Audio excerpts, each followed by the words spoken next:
नमस्कार विद्यार्थी मित्रांनो, लक्ष सरकारी नोकरी या एज्युकेशनल चॅनलवर आपले पुन्हा एकदा स्वागत. मित्रांनो, आज आपण काही महत्त्वाचे चालू घडामोडींचे प्रश्न या ठिकाणी कव्हर करून घेणार आहोत, जे येणाऱ्या भरतीसाठी तसेच आपण कोणत्याही परीक्षेची तयारी करत असाल बघा, तर त्या प्रत्येक परीक्षेसाठी हे प्रश्न महत्त्वाचे असणार आहेत. प्रश्नासोबत काही महत्त्वाची माहिती देखील असणार आहे, ती आपल्याला वहीमध्ये नोट डाऊन करायची आहे. व्हिडिओ शेवटपर्यंत नक्की पाहायचा आहे. आजचा आपला भाग जर आपण पाहिला तर 494 असणार आहे. 18 मार्च 2026 या दिवसातील काही महत्त्वाचे प्रश्न या ठिकाणी आपण या भागामध्ये कव्हर करून घेणार आहोत. व्हिडिओ शेवटपर्यंत नक्की पाहायचा आहे. व्हिडिओ आवडला असेल तर आपल्याला लाईक करायचं आणि चॅनलला सबस्क्राईब करून घ्यायचं आहे. व्हिडिओला सुरुवात करण्या अगोदर गेल्या भागामध्ये एक प्रश्न होता तुमच्यासाठी, ज्याचं उत्तर आपल्याला कमेंट करून सांगायचं होतं. जागतिक चिमणी दिवस कोणत्या दिवशी साजरा करण्यात आला? तर जागतिक चिमणी दिवस जर आपण पाहिला तर तो 20 मार्च या दिवशी साजरा करण्यात आलेला आहे, लक्षात ठेवायचं आहे. आता पाहूया आजचे महत्त्वाचे चालू घडामोडींचे प्रश्न, तेही माहिती सगट. व्हिडिओ शेवटपर्यंत नक्की पाहायचा आहे आणि आपल्या चॅनलला लाईक देखील करायचं आहे. प्रश्न पहिला आहे, समान नागरी कायदा म्हणजेच UCC, लक्षात ठेवायचं आहे. UCC युनिफॉर्म सिव्हिल कोड त्याला आपण म्हणतो. तर हा समान नागरी कायदा पारित करणारे गुजरात हे देशातील कितवे राज्य ठरलेले आहे? तर गुजरातमध्ये बघा नुकतंच समान नागरी कायदा हा जो काही कायदा आहे बघा, तर तो पारित करण्यात आला. आणि असं करणं जर आपण गुजरात राज्य पाहिलं तर ते दुसरं राज्य असणार आहे. कितवं? दुसरं राज्य. आता पहिलं कोणतं होतं तर उत्तराखंड, हे लक्षात ठेवायचं आहे. उत्तराखंडने या अगोदर बघा समान नागरी कायदा पारित केला होता आणि ते करणारे बघा पहिले राज्य ठरले होते. आता दुसरे राज्य ठरलेले आहे गुजरात, लक्षात ठेवायचं आहे. समान नागरी कायदा विधेयक हे गुजरात राज्यामध्ये विधानसभेमध्ये बघा समान नागरी कायदा विधेयक मंगळवारी बहुमताने पारित देखील करण्यात आलं आणि पारित करणारे दुसरे राज्य आता ठरलेले आहे गुजरात. जर आपण पाहिलं समान नागरी कायदा लागू करणारे देशातील पहिले राज्य कोणते तर उत्तराखंड. उत्तराखंड हे जे काही राज्य आहे बघा, तर ते समान नागरी कायदा लागू करणारे देशातील पहिले राज्य आहे. मुख्यमंत्री भूपेंद्र पटेल यांनी विधानसभेमध्ये समान नागरी कायदा विधेयक जे आहे बघा, तर ते मांडले आहे. प्रश्न विचारला जाईल, गुजरात राज्यातील विधानसभेमध्ये समान नागरी कायदा विधेयक हे कोणी मांडले? तर त्या राज्याचे मुख्यमंत्री भूपेंद्र पटेल यांनी बघा समान नागरी कायदा विधेयक आहे ते विधानसभेमध्ये त्यांनी सादर केलेले आहे, लक्षात ठेवायचं आहे. दुसरा प्रश्न आहे, गोवर्धन परिक्रमा करणाऱ्या द्रौपदी मुर्मू कितव्या राष्ट्रपती ठरलेल्या आहेत? तर गोवर्धन परिक्रमा पूर्ण करणाऱ्या द्रौपदी मुर्मू जर आपण पाहिल्या तर त्या पहिल्या राष्ट्रपती ठरले आहेत, लक्षात ठेवायचं आहे. पहिल्या राष्ट्रपती. त्यांच्या नावावर काही महत्त्वाचे जे काही रेकॉर्ड्स आहेत त्या ठिकाणी कव्हर करून घेऊया. एक इथेच कव्हर झालं बघा, गोवर्धन परिक्रमा करणाऱ्या द्रौपदी मुर्मू कितव्या राष्ट्रपती ठरल्या? तर पहिल्याच ठरलेल्या आहेत. त्यानंतर देशाच्या पहिल्या महिला राष्ट्रपती जर आपण पाहिल्या, पहिल्या महिला आदिवासी राष्ट्रपती, तर त्या असणार बघा द्रौपदी मुर्मू. हा एक प्रश्न इथे कव्हर झाला. त्यानंतर राफेल लढाऊ विमानातून उड्डाण करणाऱ्या देशाच्या पहिल्या महिला राष्ट्रपती कोण? तर द्रौपदी मुर्मूच आहेत. त्यानंतर सुकोई 30 MKI लढाऊ विमानातून उड्डाण करणाऱ्या तिसऱ्या राष्ट्रपती आणि दुसऱ्या महिला राष्ट्रपती जर कोण असतील तर त्या देखील द्रौपदी मुर्मू. 3 प्रश्न कवर. गोवर्धन परिक्रमा करणाऱ्या पहिल्या राष्ट्रपती, राफेल लढाऊ विमानातून उड्डाण करणाऱ्या पहिल्या महिला राष्ट्रपती, त्यानंतर सुकोई 30 MKI लढाऊ विमानातून उड्डाण करणाऱ्या तिसऱ्या राष्ट्रपती आणि महिला विचारलं तर दुसऱ्या महिला राष्ट्रपती असणार आहेत. त्यानंतर लढाऊ हेलिकॉप्टरमधून उड्डाण करणाऱ्या पहिल्या राष्ट्रपती कोण आहेत? तर त्या देखील द्रौपदी मुर्मूच असणार आहेत. नाव काय? तर प्रचंड या लढाऊ हेलिकॉप्टरमधून बघा त्यांनी उड्डाण केले होते आणि त्या ठिकाणाहून जर उड्डाण करणाऱ्या पण पहिल्या राष्ट्रपती ठरल्या तर त्या आहेत बघा द्रौपदी मुर्मू. झाला. तिसरा प्रश्न कव्हर करून घ्या. देशातील सर्वाधिक काळ पदावर राहणारे नेते कोण ठरलेले आहेत? तर देशातील सर्वाधिक काळ पदावर राहणारे नेते जर आपण पाहिले तर ते बघा पर्याय ब, नरेंद्र मोदी. नरेंद्र मोदी हे ठरलेले आहेत, लक्षात ठेवायचे. प्रश्न विचारला जाईल, हा देखील प्रश्न महत्त्वाचा असणार आहे.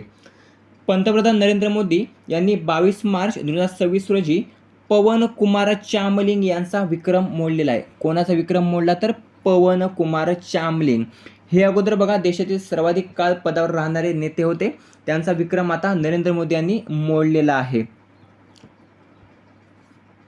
गुजरात राज्याचे मुख्यमंत्री केव्हा होते तर 2001 पासून होते बघा. 2001 पासून गुजरात राज्याचे मुख्यमंत्री होते. 7 ऑक्टोबर 2001 ते 22 मे 2014 या काळामध्ये ते गुजरातचे मुख्यमंत्री होते. सलग 12 वर्षे आणि 227 दिवस काम केले. त्यानंतर 26 मे 2014 पासून ते भारताचे पंतप्रधान म्हणून बघा जबाबदारी सांभाळत आहेत. जवळपास बघा चामलिंग यांच्या 24 वर्षे आणि 165 दिवसांच्या विक्रमापेक्षा जास्त काळ आता नरेंद्र मोदी यांचा झालेला आहे, लक्षात ठेवायचं आहे. नरेंद्र मोदी जर आपण पाहिले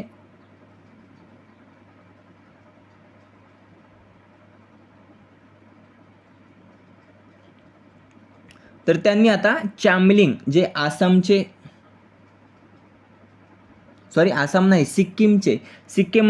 सिक्कीमचे मुख्यमंत्री म्हणून बघा त्यांनी काम पाहिले होते. तर त्यांना आता नरेंद्र मोदी यांनी मागे टाकलेले आहे. याबद्दल सर्व माहिती डिटेलमध्ये आपण टेलिग्रामला प्राप्त करून घेऊया. टेलिग्रामची लिंक ही डिस्क्रिप्शनमध्ये देण्यात आलेली आहे. त्या ठिकाणी बघा तुम्ही ही माहिती मिळवू शकता. प्रश्न क्रमांक 4 2026चा पुण्यभूषण पुरस्कार खालीलपैकी कोणास जाहीर झालेला आहे. तर 2026चा जो काही पुण्यभूषण पुरस्कार आहे बघा तर तो पर्याय ड डॉक्टर अभय फिरोदिया यांना बघा जाहीर झालेला आहे. ज्येष्ठ उद्योगपती डॉक्टर अभय फिरोदिया यांना 2026चा पुण्यभूषण पुरस्कार हा जाहीर झालेला आहे. थोडक्यात महत्त्वाचे मुद्दे जर आपण पाहिले तर पुण्यभूषण फाउंडेशन यातर्फे बघा हा पुरस्कार दिला जातो, ज्याची स्थापना झाली 1989 साली. 1989 साली पुण्यभूषण फाउंडेशनची स्थापना झालेली आहे.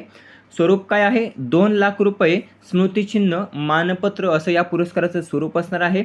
उद्देश काय आहे? पुण्याचे नाव जागतिक स्तरावर नेणाऱ्या व्यक्तींचा सन्मान याद्वारे केला जातो. क्षेत्र जर आपण पाहिलं तर कला, विज्ञान, उद्योग आणि समाजसेवा या क्षेत्रासाठी हा पुरस्कार दिला जातो.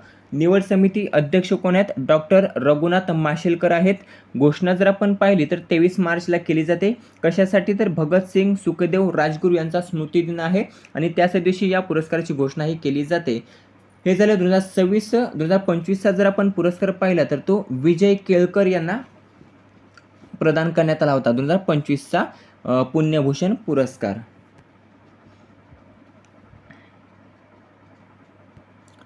5वा प्रश्न आहे भारतीय क्रीडा क्षेत्र अर्थव्यवस्थेने किती कोटी डॉलरचा टप्पा हा ओलांडलेला आहे? प्रश्न महत्त्वाचा आहे. तर पर्याय ब 200 कोटी.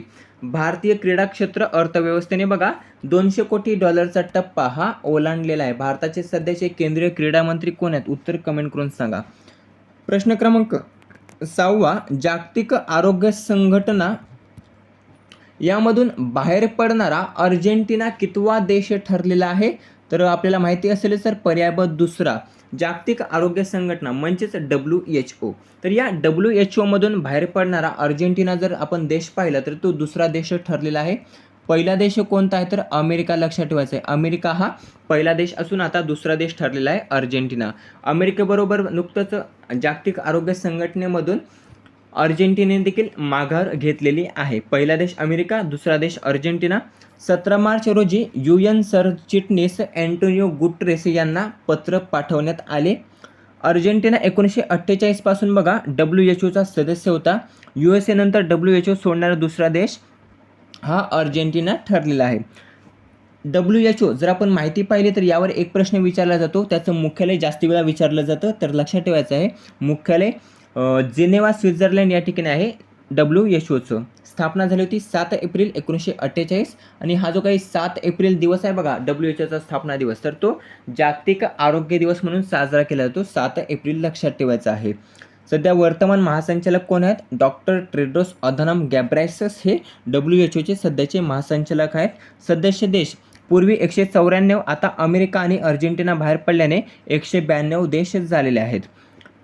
उद्देश काय आहे? जागतिक आरोग्य सुधारणे, रोग नियंत्रण, महामारी प्रतिबंध, वैद्यकीय मदत आणि SDG 3 साध्य करणे हे WHOचं प्रमुख उद्देश आहे. 7वा प्रश्न आहे अजित पवार यांच्या मृत्यू प्रकरणी रोहित पवाराकडून कोठे 0 FIR दाखल करण्यात आली? तर कर्नाटकमधील बंगळुरू या ठिकाणी बघा अजित पवार जे काही विमान अपघात झालं बघा, तर या विमान अपघातामध्ये महाराष्ट्राचे उपमुख्यमंत्री तसेच अर्थमंत्री अजित पवार यांचं निधन झालं बघा. आणि त्यांच्या मृत्यू प्रकरणी रोहित पवाराकडून महाराष्ट्रामध्ये काही होतं नाही. आता त्यासाठी कर्नाटकमध्ये धाव घेतली असून कर्नाटक राज्यातील बंगळुरू या ठिकाणी बघा झिरो एफआयआर ही दाखल केलेली आहे. कोणी तर रोहित पवार यांनी केलेली आहे. 8वा प्रश्न आहे, जागतिक हवामान दिवस कोणत्या दिवशी साजरा करण्यात आला? तर 23 मार्चला जागतिक हवामान दिवस हा साजरा करण्यात आला. लक्षात ठेवायचे,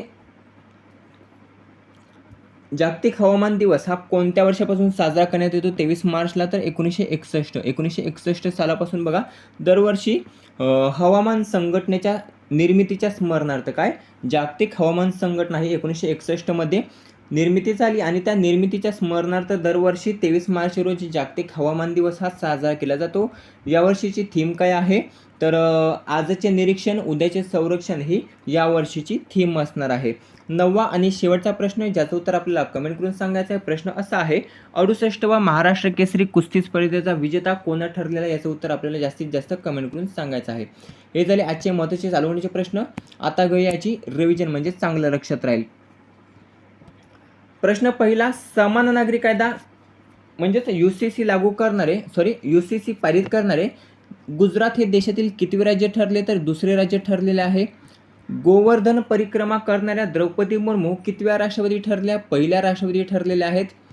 देशातील सर्वाधिक काळ पदावर राहणारे नेते कोण ठरलेले आहेत? नरेंद्र मोदी ठरले आहेत. लक्षात ठेवायचं आहे. 2026चा पुण्यभूषण पुरस्कार खालीलपैकी कोणास जाहीर झाला? डॉक्टर अभय फिरोदिया जे उद्योगपती आहेत बघा, तर यांना 2026चा पुण्यभूषण पुरस्कार हा जाहीर झालेला आहे. भारतीय क्रीडा क्षेत्र अर्थव्यवस्थेने किती कोटी डॉलरचा टप्पा हा ओलांडला आहे? तर 200 कोटीचा टप्पा हा ओलांडलेला आहे. जागतिक आरोग्य संघटनामधून बाहेर पडणारा अर्जेंटिना कितवा देश ठरलेला आहे? तर दुसरा देश ठरलेला आहे. लक्षात ठेवायचा आहे. अजित पवार यांच्या मृत्यू प्रकरणी रोहित पवाराकडून कोठे झिरो एफआयआर दाखल करण्यात आली? बंगळुरू कर्नाटक या ठिकाणी दाखल करण्यात आलेले आहे. जागतिक हवामान दिवस कोणत्या दिवशी साजरा करण्यात आला? तर 23 मार्चला जागतिक हवामान दिवस हा साजरा करण्यात आला. 9वा आणि शेवटचा प्रश्न आहे, 68व्या महाराष्ट्र केसरी कुस्ती स्पर्धा 2026चा विजेता कोण ठरलेला आहे? तर उत्तर कमेंट करून सांगायचं आहे. हे झाले आजचे महत्त्वाचे चालवणीचे प्रश्न. व्हिडिओ कसा वाटला कमेंट करून नक्की सांगा. व्हिडिओ आवडल्यास मित्रांसोबत जास्तीत जास्त शेअर करायचा आहे. याचा PDF आपल्याला टेलिग्रामला प्राप्त होऊन जाईल. टेलिग्रामची लिंक डिस्क्रिप्शनमध्ये देण्यात आलेली आहे.